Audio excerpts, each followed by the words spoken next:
Halo pemirsa, salam sehat untuk kita semua. Jumpa lagi bersama saya Rini Kustiani dalam program Teras Negeri. Program Teras Negeri ini dapat Anda saksikan di kanal YouTube Tempo.co. Hari ini tamu kita adalah Gubernur Banten Bapak Andra Soni. Halo Bapak, Assalamualaikum warahmatullahi wabarakatuh. Waalaikumsalam warahmatullahi wabarakatuh. Sehat Pak? Alhamdulillah. Seger banget ini ya. Terima kasih sudah datang di program Teras Negeri Tempo. Sama-sama. Pemirsa, sebelum kita berbincang lebih jauh dengan Bapak Andra Soni, saya akan menyampaikan sekilas profil beliau. Saya ingin menyebutkan ada kisah inspiratif ya Pak. Bapak kan membangun kehidupan dari nol ya Pak ya. Dari mulai sebagai kurir ya kalau nggak salah waktu itu ya, sampai menjadi pengusaha ekspedisi, punya perusahaan sendiri.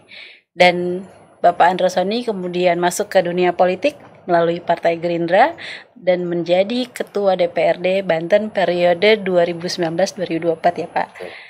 Setelah itu beliau masuk lagi lebih dalam mengikuti Pilkada Banten pada 2024 dan mendapat kepercayaan dari masyarakat menjadi Gubernur Banten sampai 2030 ya Pak ya. Insyaallah. Amin. Nah, mendapat amanah ini nih Pak. Bapak bersama Bapak Dimyati ya. Ya, oke. Punya visi Banten maju, adil, merata, bebas korupsi. Ini nggak muluk-muluk kan Pak ya? Tidak korupsi. Benar Pak ya, tidak muluk-muluk Pak. Oke, pemerataan pada pelayanan kesehatan, pendidikan gratis, penguatan UMKM, dan tata kelola pemerintahan yang transparan. Langsung saja kita berbincang dengan Bapak Andra Soni. Pak, semua orang ketika kepala daerah secara serentak dilantik oleh Bapak Presiden Prabowo tanggal 20 Februari 2025, itu langsung menghitung 100 hari kepemimpinan. Nah, 100 hari kemarin Bapak ngapain aja, Pak? Ya, Coba silakan, Pak. Umum ya, beberapa periode terakhir ini selalu kita masyarakat itu memperhatikan terkait dengan gerakan di 100 hari pertama. Walaupun substansinya sebenarnya sebagai kepala daerah itu punya tanggung jawab 5 tahun dan itu tercermin dari RPJMD yang disusun. Okay. Nah, RPJMD ini kan basisnya adalah dari visi misi yang disampaikan pada masa kampanye. Nah, rakyat memilih itu dasarnya adalah dari visi misi yang disampaikan. Nah, alhamdulillah dalam 100 hari tercermin apa yang akan kita lakukan. Sehingga ini adalah tujuannya untuk membangun optimisme baik di pemerintahan kemudian juga dengan masyarakat bahwa insya Allah Banten ke depan sudah mempunyai rencana untuk melaksanakan pemerintahan yang bertujuan untuk mensejahterakan masyarakat dengan visi Banten maju, adil merata, tidak korupsi. Mungkin timbul pertanyaan orang, apakah ini terlalu klise ya, tidak korupsi. Saya mengutip apa yang disampaikan oleh Pak Prabowo di setiap kesempatan, bahwa sehebat apapun program pemerintah dan tidak ada pemerintahan yang berhasil bila mana korupsi masih merajalela. Nah, kita mencoba untuk membangun sebuah kesepahaman ya dengan seluruh stakeholders, dengan seluruh masyarakat bahwa kita harus membuat Banten ini maju. Ya, kemudian adil pemerintahnya, merata pembangunannya dan tidak korupsi. Dalam 100 hari sudah terlihat beberapa semangat yang dimunculkan yaitu memulai membangun sesuatu. Pertama adalah terkait dengan permasalahan pendidikan.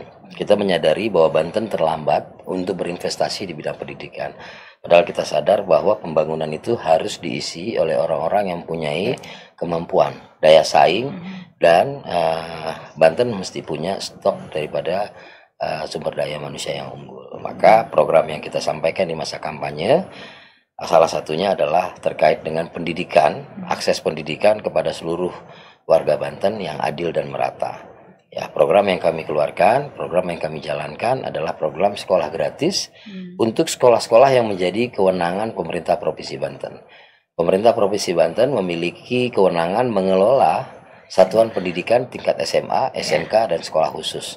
Dan alhamdulillah di tahun ajaran baru ini itu program sekolah gratis untuk SMA, SMK, dan SKH swasta di Provinsi Banten telah diluncurkan dan telah berjalan. Dan hari ini memasuki satu hari lagi terakhir MPLS ya dilaksanakan, dan hari ini tercatat lebih dari 80.000 anak-anak Banten itu bersekolah di program sekolah gratis di 811 sekolah swasta yang ada di Provinsi Banten. Jadi sekolah gratis nggak cuma negeri doang ya? Kalau negeri kan sejak 2017 Betul. di kepemimpinan sebelumnya telah Betul. menjalankan program sekolahan negeri gratis. Nah, dampak dari sekolah negeri gratis ini adalah berbondong-bondong seluruh masyarakat Berebut anaknya untuk sekolah. Sedangkan kita punya keterbatasan dengan jumlah unit sekolahnya. betul. Di Banten itu kurang dari 300 sekolah negeri yang menjadi kewenangan satuan pendidikan yang menjadi kewenangan daripada pemerintah Provinsi Banten.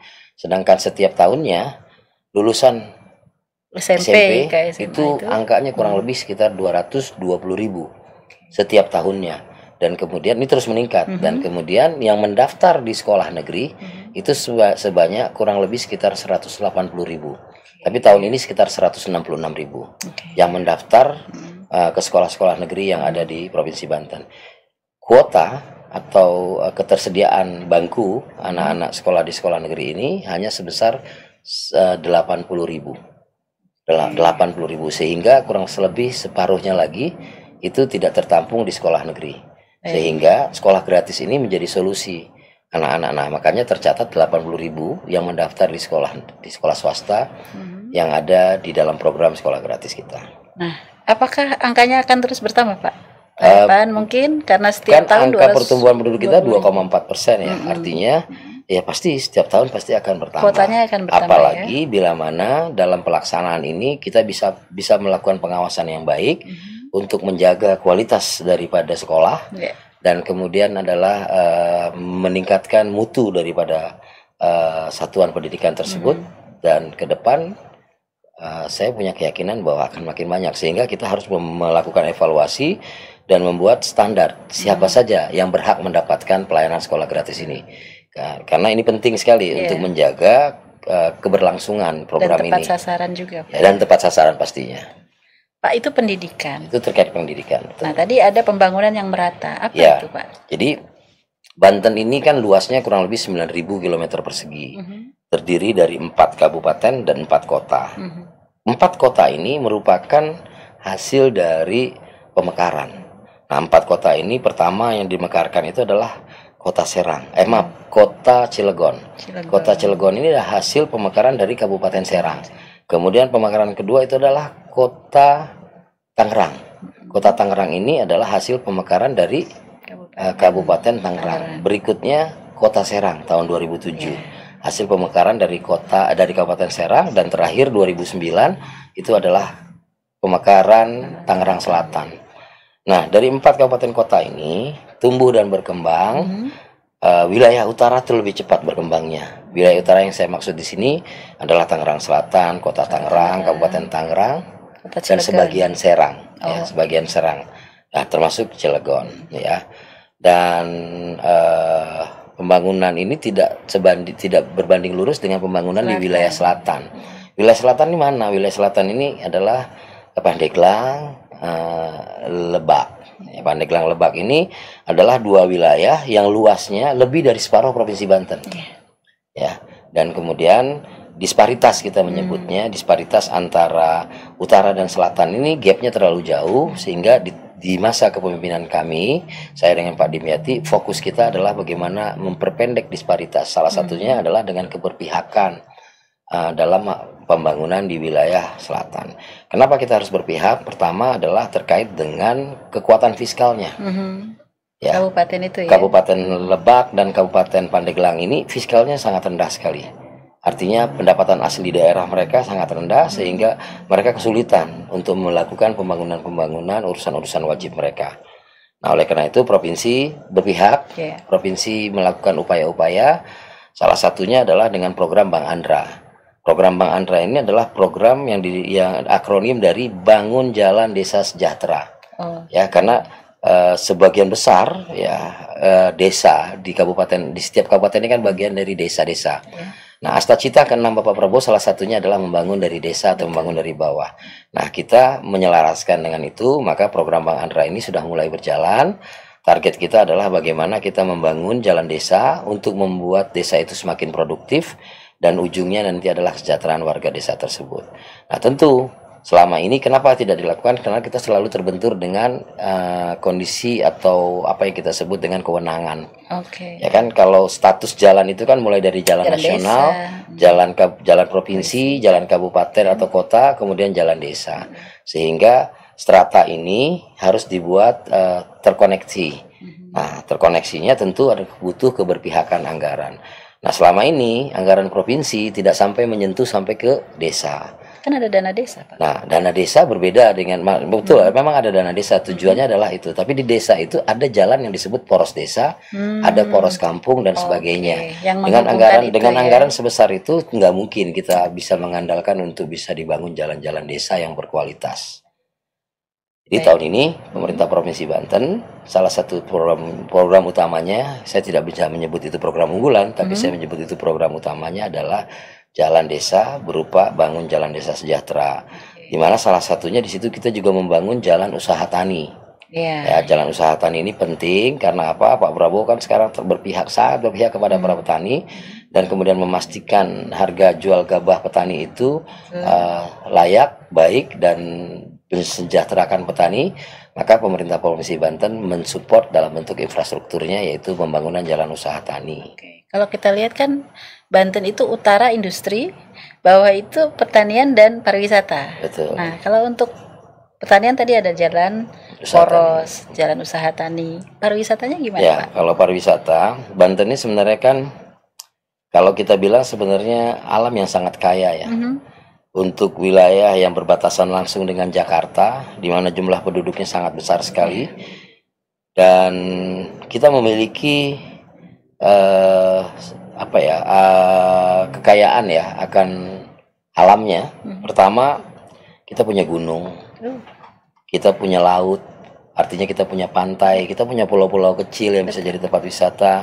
Kemudian juga sejarah Bantennya. Punya tradisi santri, Kesultanan Banten. Ya, Kesultanan Banten, dan kemudian kita juga kaya lah dari sisi itu. Tapi kelemahan kita adalah sampai dengan hari ini top of mind dari masyarakat perkotaan baik di Jakarta maupun Banten sendiri terkait dengan destinasi wisata belum masuk Bantennya.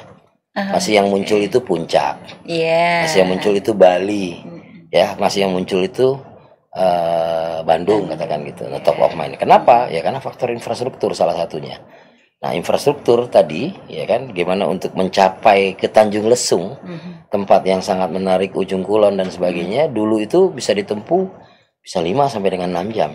Karena kualitas infrastruktur. Nah, alhamdulillah untuk jalan nasional dan jalan provinsi sampai ke wilayah sana sudah di ujung baratnya Pulau Jawa ini telah kita beton. Dan ini sudah memperlancar, memperpendek waktu untuk sampai ke lokasi tersebut. Dan kemudian pemerintah pusat juga sedang mengupayakan untuk segera beroperasinya jalan Serang Panimbang. Di mana ini akan memotong waktu lagi. Jadi kalau kita nanti mau liburan ke wilayah Tanjung Lesung atau Ujung Kulon, ya, di mana Ujung Kulon tersebut ada satu hewan khas, ya, hewan purba yang disebut dengan badak Jawa atau badak bercula satu, yang hanya satu-satunya ada di Indonesia atau di dunia, itu adanya di Banten. Nah, saat nanti sudah terbuka jalan ini, tentu pemerintah daerah harus memperkuat, ya, agar konektivitas ke wilayah-wilayah atau destinasi wisatanya bisa maksimal. Hari ini kita kenal Anyer, kita kenal Carita, Tanjung Lesung, ya. Kemudian kami juga punya potensi yang ada seperti di Puncak. Kami punya namanya Tahura. Taman Hutan Raya. Taman Hutan Raya ini hutan yang dekat dengan pantai dan kemudian alamnya indah. Nah, tinggal kami optimalkan nanti infrastrukturnya agar masyarakat mempunyai pilihan untuk berwisata ke wilayah Banten. Tadi Bapak menyebut tentang tata kelola pemerintahan yang transparan, tidak korupsi. Itu gimana caranya, Pak? Ya, reformasi birokrasi RB itu telah dilakukan oleh semua wilayah termasuk Banten, dan Kemenpan RB menjadi regulator dari semua itu. Nah, untuk di Banten salah satu reformasi birokrasinya adalah Banten Ramah, program kita Banten Ramah atau Banten Melayani, ya, Banten Melayani, sehingga seluruh OPD, organisasi perangkat desa, harus memastikan bahwa pelayanan publik itu harus berjalan dengan baik. Pelayanan publik itu harus yang cepat. Pelayanan publik itu harus yang berkeadilan, dan pelayanan publik itu harus mendekatkan diri kepada masyarakat. Nah, reformasi ini yang kita lakukan adalah membangun semacam suatu kesadaran kolektif bahwa tugas kita adalah melayani, bukan dilayani. Maka dalam proses promosi dan sebagainya itu sekarang kami sudah berbasis manajemen talenta. Jadi meritokrasinya kita berusaha sekali untuk bisa berjalan dengan baik, sehingga setiap orang yang berkarir di ASN Provinsi Banten itu punya kesempatan untuk bisa mengembangkan karirnya dengan syarat, dengan proses yang adil. Salah satunya adalah dengan manajemen talenta. Mungkin Uji di Banten kompetensi gitu ya. uji kompetensinya dilakukan, kemudian pemetaan kemampuan, skill dan sebagainya itu terus kita lakukan. Mudah-mudahan ini bisa berjalan dengan baik. Pak, kalau di sejumlah daerah kan kita lihat ya, kepala daerahnya buka waktu khusus atau open house dengan masyarakat, atau live IG atau live TikTok mungkin dengan masyarakat. Nah, kalau Bapak gimana cara mendekatkan diri ke masyarakat? Setiap kepala daerah pasti punya cara untuk melakukan itu. Kalau saya tentu pertama adalah mengoptimalkan perangkat daerah untuk menjalankan tugas dan fungsinya, dan kemudian membangun sebuah kolektivitas bahwa melayani nggak bisa kepala daerah sendiri. Ya, kepala daerah itu satu orang. Ya, kita harus bekerja secara tim. Nah, siapa mengerjakan apa, tanggung jawabnya apa, ada indikator kinerjanya juga harus terukur, dan kita sudah memasang target-target ya, target-target dalam RPJMD kita. Jadi kalau wisata itu targetnya adalah bagaimana membangun destinasi baru, dan kemudian bisa memetakan permasalahan-permasalahan pariwisata di Provinsi Banten, punglinya, ya nembak harganya dan sebagainya. Ini harus kita lakukan. Kemudian mengedukasi masyarakat, kita boleh bercita-cita untuk menjadi tempat wisata favorit seperti Bali, tapi kita harus belajar juga dari Bali. Masyarakatnya sangat welcome dengan pariwisata, mereka betul-betul menjaga wisatawan, dan mereka menjadi garda terdepan dalam menjaga kelangsungan itu. Nah, hal-hal ini terus kita lakukan.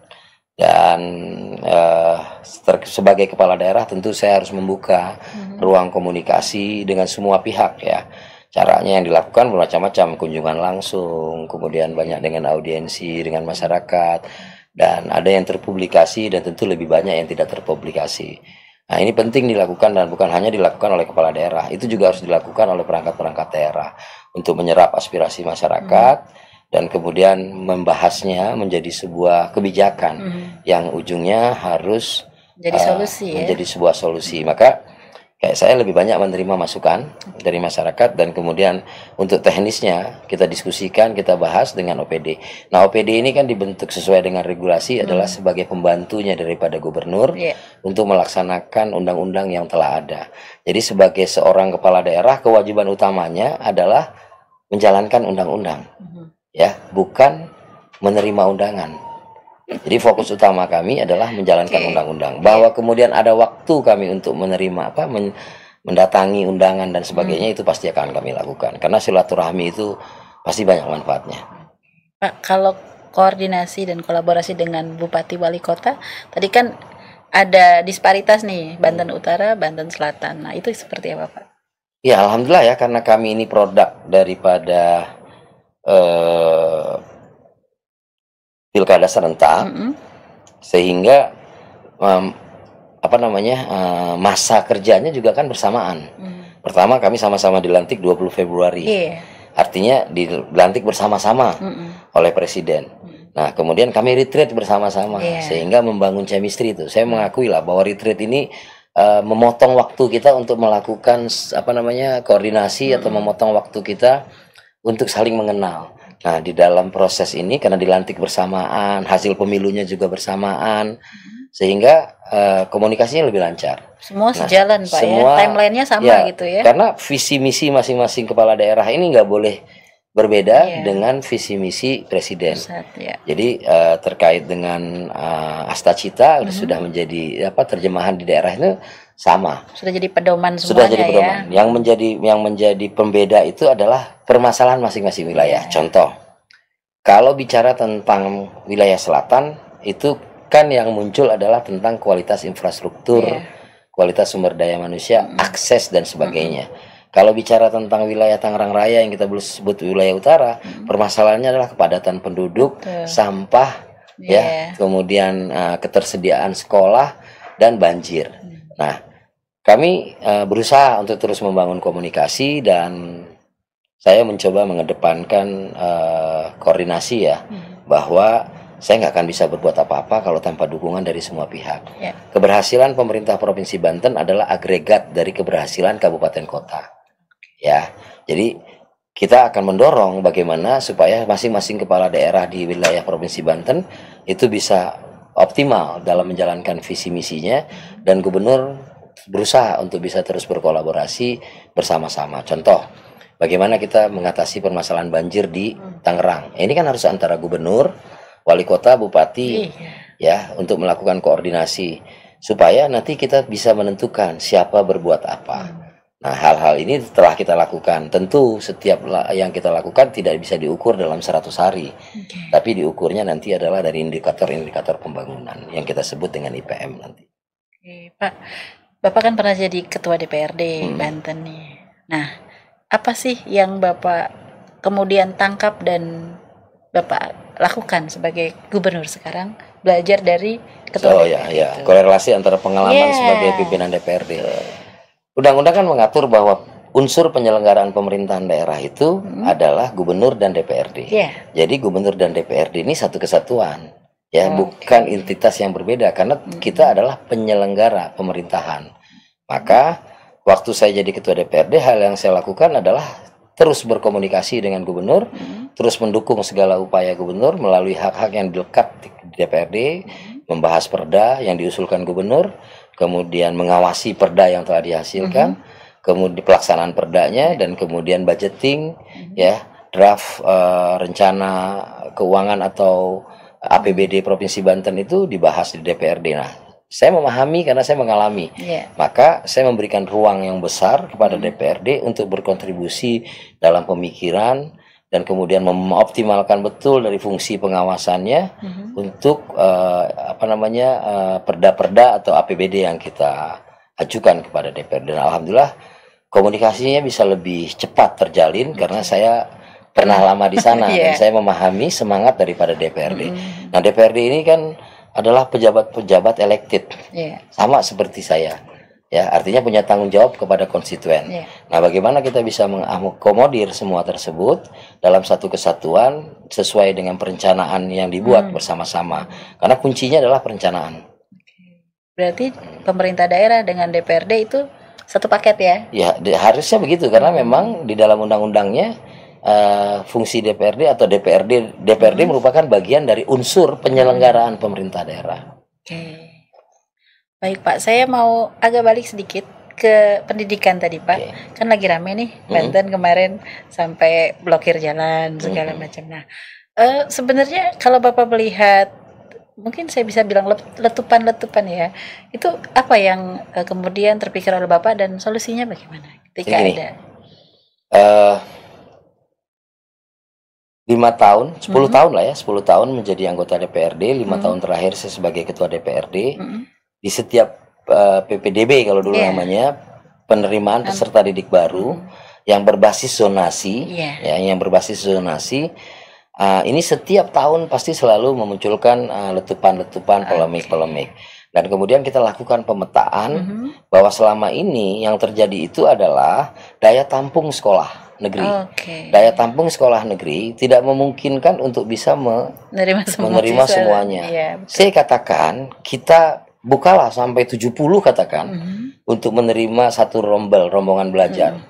Kan itu sesuatu yang nggak mungkin dilakukan di Banten. Karena apa? Sekolah-sekolah kita didesain itu ukurannya 8 kali 9 meter. Sehingga jumlah siswa yang layak maksimal 36. Itu kalau kita punya niat untuk meningkatkan kualitas sumber daya manusia, ya tentu kita juga harus mengatur sampai ke detail itu.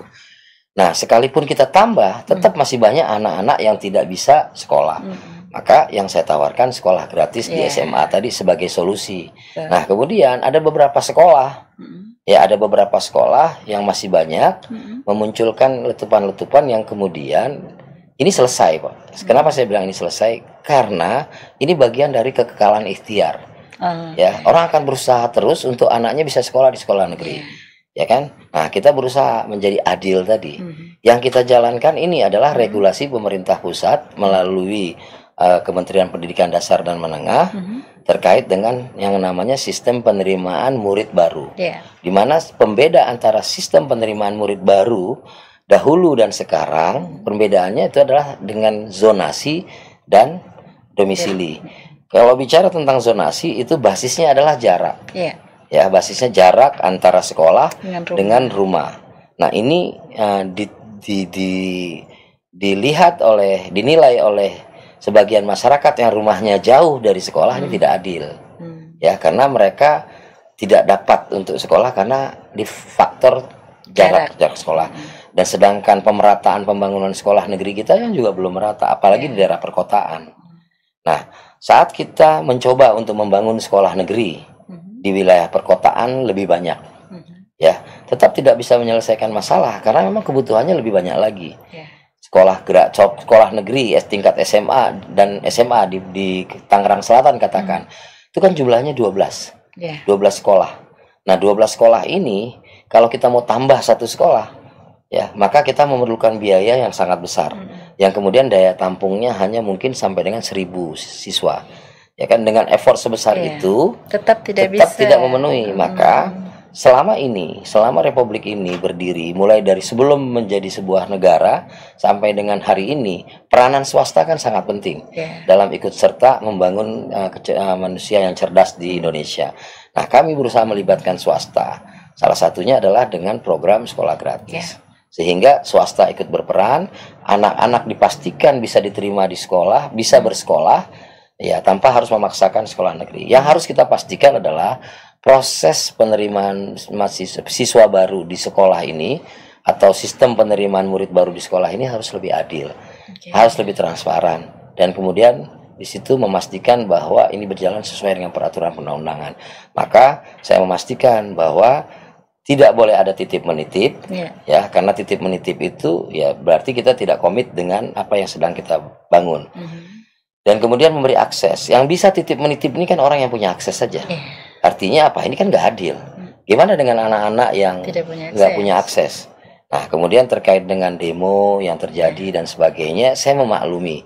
Saya sangat memahami. Artinya setiap orang tua pasti ingin yang terbaik kepada sekolahnya. Tapi di satu sisi, ya, kalau dulu tidak ada solusinya, anak yang kemudian tidak diterima di negeri, mereka nggak punya solusi lain sekalian sekolah di swasta. Bagi sebagian orang tua yang memiliki kemampuan ekonomi mungkin bisa menyekolahkan anaknya. Tapi bagian orang tua yang tidak memiliki kemampuan ekonomi yang cukup untuk menyekolahkan anaknya, ini sebuah solusi. Anaknya ditanggung biayanya oleh pemerintah daerah, walaupun belum semua hal yang tertanggung. Pertama, yang ditanggung oleh pemerintah daerah itu adalah tidak lagi ada SPP. Sekolah swasta yang bekerja sama dengan pemerintah Provinsi Banten tidak boleh memungut iuran, ya, SPP sumbangan, ya. Kemudian tidak lagi ada yang namanya uang gedung. Kemudian tidak ada lagi yang namanya daftar ulang. Ya, tidak ada lagi yang namanya lembar kerja siswa itu dibebankan kepada peserta didik. Ya, kecuali seragam. Nah, kita belum bisa mengcover seragam. Nah, hal-hal yang ditanggung ini dipastikan di dalam MOU antara pemerintah Provinsi Banten dengan pihak sekolah swasta. Pihak sekolah swasta tidak boleh lagi memungut hal-hal tersebut. Bila mana masih memungut, berarti mereka melanggar perjanjian dan itu pasti berdampak hukum. Sehingga saya mengimbau kepada masyarakat, bila masih ada yang menemukan atau mengalami, itu sampaikan kami supaya kami tindak lanjuti. Dan sekolah gratis ini dimulai untuk tahun ini bertahap, mulai dari kelas 10. Nah, untuk SMA dan SMK. Untuk SKH, sekolah khusus, itu mulai dari TK, SD, SMP, SMA. Sehingga hari ini ada lebih dari 1.000 siswa ABK, anak berkebutuhan khusus, yang menikmati program sekolah gratis ini. Dan kami berharap orang tua yang memiliki anak berkebutuhan khusus itu mendaftar ke sekolah-sekolah swasta yang ada untuk bisa mendapatkan pendidikan supaya anak-anak berkebutuhan khusus ini ke depannya bisa mandiri. Tetap ya mendapatkan akses untuk pendidikan. Akses pendidikan ini kan dijamin oleh Undang-Undang Dasar. Betul. Pak, tadi kalau yang jumlah siswa di sekolah swasta yang mendapatkan bantuan gratis itu berapa banyak? Yang sudah mendaftar dan ini masih kita buka sampai dengan 31 Juli. Karena apa?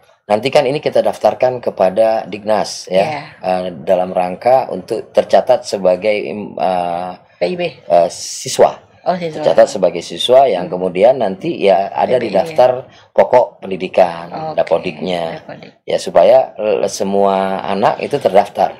Karena di situ nanti kan akan menyangkut dengan bantuan operasional sekolah. Ya.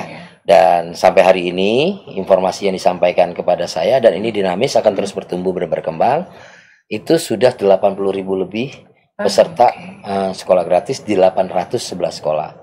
Nah, ini tidak ada juga sekolah-sekolah tertentu yang sudah kelebihan siswa, sehingga kita salurkan ke sekolah terdekat yang lain. Nah, ada positifnya, pertama adalah sekolah swasta mendapat kepastian untuk mendapatkan murid. Nah, tapi ada konsekuensinya. Saat mereka mendapatkan murid, mereka juga harus memastikan fasilitas sekolahnya sesuai dengan standar, dan mereka harus bertanggung jawab untuk melakukan proses pembelajaran yang baik, sehingga kita akan melakukan evaluasi. Mereka harus memastikan bahwa selama 3 tahun anak ini terurus dengan baik. Dan kepada anak-anaknya juga, ini kesempatan mereka untuk lebih fokus pada belajar, supaya mereka punya kesempatan untuk mencapai cita-cita yang mereka harapkan. Tadi angka 811 itu negeri dan swasta atau 811 ini sekolah swasta. Swasta aja. Ya, SMA, SMK, dan SKH. Ya, SKH. Agak fokus nih kita bicara sekolah SKH. Khusus, ya? Jadi sekolah khusus kalau dulu disebutnya sekolah luar biasa. Kalau sekarang kan disebut nomenklaturnya SKH. Nah, SKH ini juga kita berikan pendidikan gratis kepada anak-anak disabilitas. Seperti yang saya sampaikan, sudah lebih dari 1.000 ya anak-anak orang tua yang mendaftarkan anaknya ke sekolah. Nah, ini adalah bentuk simbiosis mutualisme antara swasta dan pemerintah. Dan kami masih butuh gitu bantuan itu, karena membangun sekolah untuk 220.000 itu kan nggak mungkin saat luar biasa ini. Pak. Tuh. Effortnya besar sekali. Effortnya besar, tapi itu harus dikerjakan. Maka saya selalu sampaikan kepada OPD bahwa seberat apapun tantangan yang kita jalankan, seterjal apapun yang harus kita jalankan, kita harus punya keyakinan perlahan, insya Allah semua permasalahan satu persatu bisa kita atasi. Ya, konsekuensi dari hidup itu kan masalah. Ya, tugas kita adalah bagaimana menjalankan masalah itu baik-baik. Maka jangan tunggu besok, apa yang bisa kita kerjakan hari ini, dan pastikan tidak ada kesempatan kedua untuk kesan pertama. Nah, itu mungkin jadi jawaban kunci suksesnya Bapak ya, merintis usaha dari nol sampai kemudian jadi pengusaha, politikus, dan sekarang jadi kepala daerah. Ya, saya kan dilahirkan dari keluarga yang tidak beruntung secara ekonomi, tapi keadaan itu justru membentuk saya menjadi orang yang berusaha untuk melakukan yang terbaik. Dan saya yakin usaha yang diniatkan dengan baik, ya, kemudian dijalankan, diimplementasikan dengan baik, dan terus menjaga ya bahwa fokus, insya Allah saya punya keyakinan itu bisa berhasil. Karena kan ya Tuhan telah menetapkan kita akan jadi apa, ya, kita akan tinggal di mana, kita bertemu dengan siapa, kan udah menjadi sebuah ketetapan. Tapi itu kan rahasia yang maha kuasa. Tugas kita kan menjalankan sebaik-baiknya. Mengusahakan yang sebaik-baiknya. Kita harus berusaha yang sebaik-baiknya. Seperti yang tertulis tadi di balik handphone. Kenapa? Itu udah rutin ya Pak?